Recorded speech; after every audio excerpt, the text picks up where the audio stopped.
Hello, Chelsea fans. This is Up Chelsea TV, and I am Ugo. So let's dive straight into it. So, two things I want to talk about, two topics I want to talk about, two attacking players I want to talk about. First of all, Noni Madueke, Chukwunonso Madueke. Apparently, Arsenal are interested in him, and personal terms have been agreed, and now there are talks about, coming up with a bid, an official club-to-club bid. Now, a lot of people have been of the mindset that, oh yes, he should go, want him out of the club, or he's not good enough. I ask myself, how? How isn't he good enough? You've got Pedro Neto that you want to class as a supreme, mega consistent player. But how many goals has he scored? He scored 10 goals. 10, he's contributed to 10 goals. 6 goals scored, 4 assists. Noni Madueke, who is meant to be this inconsistent player, who's meant to be this guy that's just not good enough, who's just not at the level, he's scored 7 goals and has come up with 3 assists. Now, Pedro Neto and Noni Madueke aren't perfect. They're not yet top tier, but I think they're on their way to get there. But the thing for me is how people choose to view Pedro Neto as a super consistent winger, at the level of Lamine Yamal already at this point, or at the level of, a Ronaldinho. But meanwhile, Noni Madueke is meant to be seen as this sort of big tech Iron Robin. I don't quite get it. I don't get it. I don't understand it. You look at their output, similar output. Noni Madueke has more strength and more athletic ability than Pedro Neto. He has his ball carrying ability. So I don't quite get why people want him out of the club. And really, do you really want to strengthen Arsenal? People don't quite get this.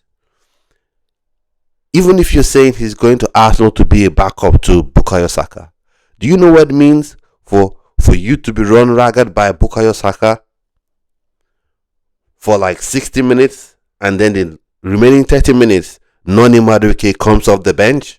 Do you know what that would do to teams? And do you know how that would help Arsenal in their pursuit for a league title?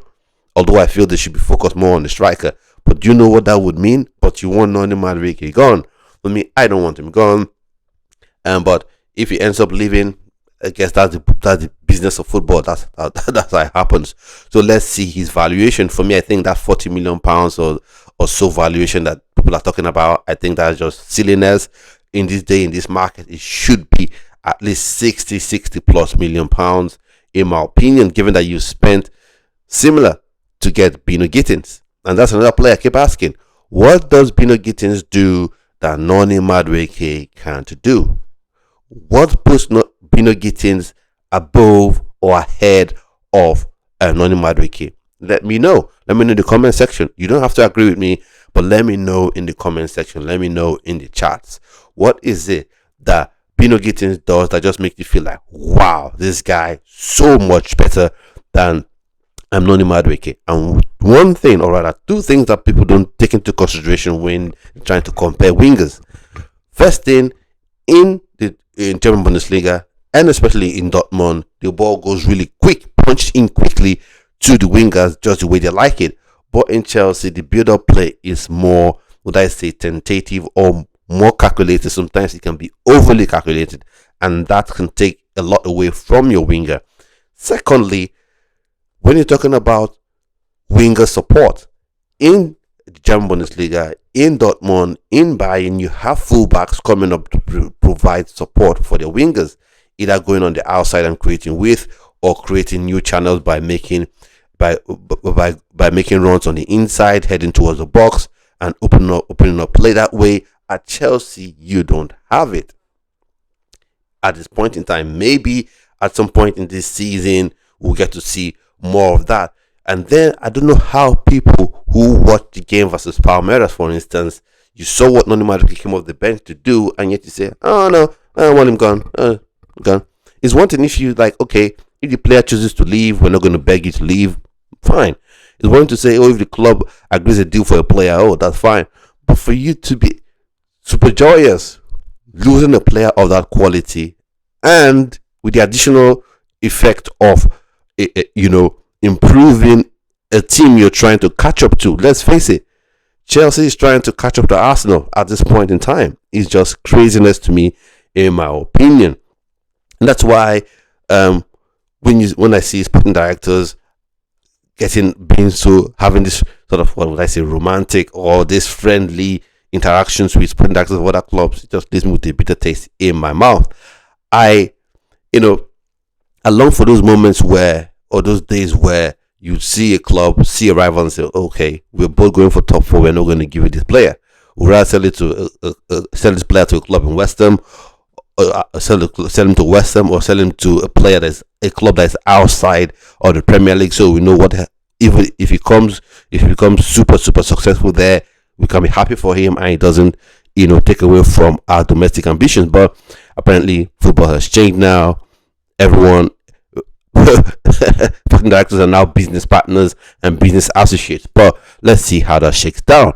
But funny enough, there is a player that has been signed by Chelsea that for some reason no one has been talking about. His name is Chris Atherton, signed from the Gavon, an Irish club. I think he was the youngest a player, or one of the youngest players to make a debut for a first team. He was 13 years old when he made his debut for the team. I think he is a special player.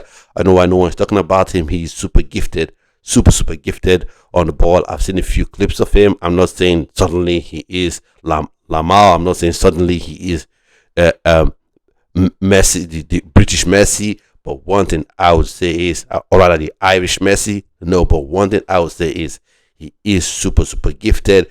And for me, I don't want to see him go on loan. I want to see this player come into the team, even if it means at first, but the first couple of months you get to play with the under 18s or under 19s, and then you see how it begins to grow. Because when you see a player at 13 making his first team debut, I know you might say, oh, that club is way lower than Chelsea. Fair enough, and you would be right, way lower than Chelsea in football pecking order, in football hierarchy. Fair enough, but that means that player's mind has that condition of, I'm a first team player, I'm special, I'm a special player, just like Lamar, special player. At 17, look at what he's already doing.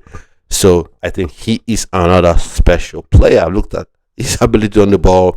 It's not, you don't want to kill his confidence, because I think loaning him out to some League 2 club will just destroy his confidence. So this is a player I want to see have, at least a part to play in some Carabao Cup games, some FA Cup games.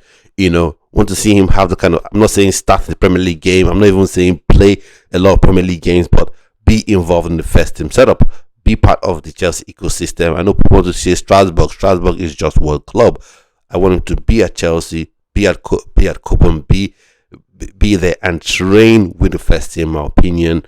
Play first team games like Carabao Cup and FA Cup games. So that's my personal opinion on this player and on this topic. Let me know what you think in the comment section, and I'll see you on yet another video. Stay well, stay blessed.